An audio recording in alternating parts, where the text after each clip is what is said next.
Hello friend, solve education চ্যানেলে আমি স্বাগত জানাই। আজকের জেনারেল নলেজের মক টেস্ট নাম্বার 15 নিয়ে হাজির হয়েছি। যারা আগের ক্লাসগুলো করোনি, নিচের ডেসক্রিপশনে লিংক রয়েছে, সেখান থেকে তোমরা আগের ক্লাসগুলো করে নেবে। আজকের প্রথম প্রশ্ন, কোন ধাতু সর্বোত্তম তড়িৎ পরিবাহী? নিচের অপশানগুলোর মধ্যে কোন ধাতুটি সবথেকে তড়িৎ পরিবাহী? তো সঠিক উত্তর অপশান নাম্বার বি অর্থাৎ রূপা। পরের প্রশ্ন, কঙ্কন উপকূল কোন রাজ্যের মধ্যে অবস্থিত? নিচের অপশানগুলোর মধ্যে কোনটি? তো সঠিক উত্তর অপশান নাম্বার বি অর্থাৎ গোয়া ও মহারাষ্ট্র। পরের প্রশ্ন, নিম্নলিখিত কোন শহরে বছরে একবার মধ্যাহ্নে সূর্য ঠিক মাথার উপরে থাকে? তো সঠিক উত্তর অপশান নাম্বার ডি অর্থাৎ নাগপুর এবং কলকাতা। পরের প্রশ্ন, এই ঘোল কিসের একক? তো সঠিক উত্তর হবে অপশান নাম্বার এ অর্থাৎ বস্তু পরিমাপের একক হচ্ছে ঘোল। পরের প্রশ্ন, অক্সিজেন লাইম ওয়াটারে থাকে calcium hydroxide, option number D. পরের প্রশ্ন, ভারতের পূর্ব উপকূল কী নামে পরিচিত ছিল? তো সঠিক উত্তর হবে অপশান নাম্বার ডি অর্থাৎ মলায়দ্রি উপকূল। পরের প্রশ্ন, লঘু নাইট্রিক অ্যাসিডের সঙ্গে কোন ধাতুর বিক্রিয়া ঘটিয়ে পরীক্ষাগারে হাইড্রোজেন গ্যাস তৈরি করা যেতে পারে? তো সঠিক উত্তর অপশান নাম্বার ডি অর্থাৎ ম্যাগনেসিয়াম। পরের প্রশ্ন, নিচের কোন উদ্ভিদ হরমোনটি ফল পাকাতে সাহায্য করে? তো সঠিক উত্তর হবে অপশান নাম্বার সি অর্থাৎ ইথিলিন ফল পাকাতে সাহায্য করে। পরের প্রশ্ন, তড়িৎ চুম্বক প্রস্তুত করতে স্টিলের পরিবর্তে কাঁচা লোহা ব্যবহার করা হয়, তার কারণ কি? তো সঠিক উত্তর অপশান নাম্বার সি অর্থাৎ এর চৌম্বক প্রবণতা অনেক বেশি। পরের প্রশ্ন, একটি হিটারের কয়েলে তড়িৎ প্রবাহ দ্বিগুণ করলে উৎপাদিত তাপের পরিমাণ কি হবে? তো সঠিক উত্তর অপশান নাম্বার বি অর্থাৎ 4 গুণ হবে। পরের প্রশ্ন, নাইক্রোম ও জার্মান সিলভারের সংকর ধাতুতে যে মৌলটি উপস্থিত থাকে তার নাম কি?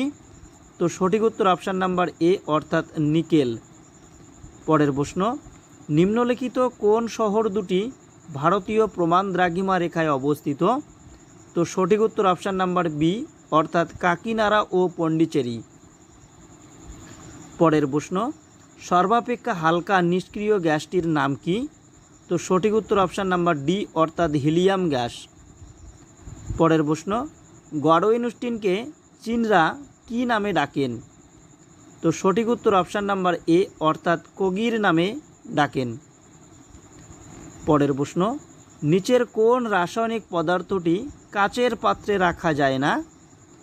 তো সঠিক উত্তর অপশান নাম্বার ডি অর্থাৎ হাইড্রোক্লোরিক অ্যাসিড অর্থাৎ HCl।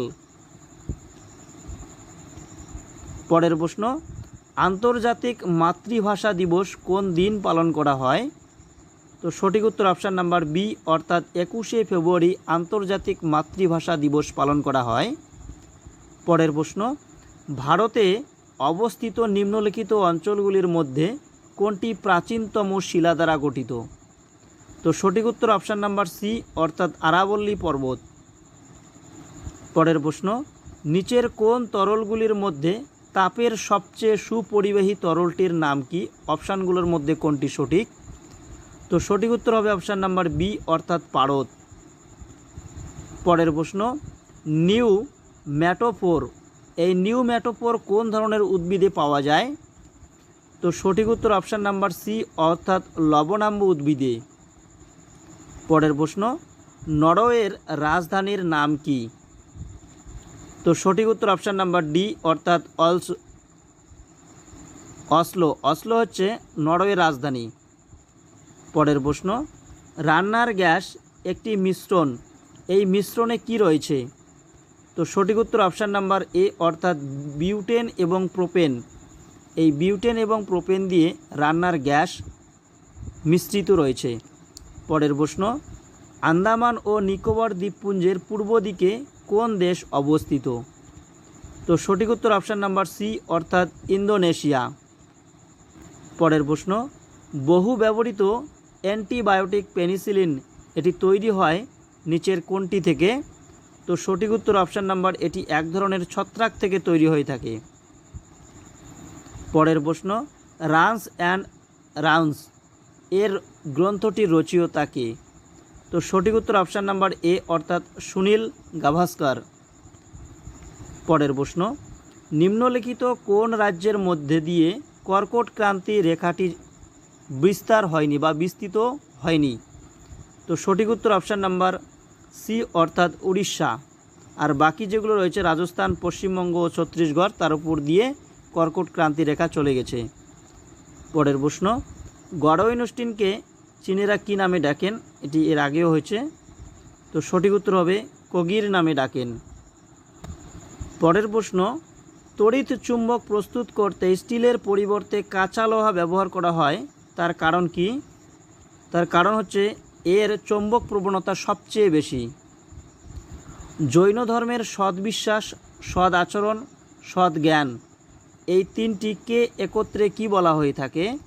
তো সঠিক উত্তর অপশান নাম্বার সি অর্থাৎ ত্রিরত্ন বলা হয়।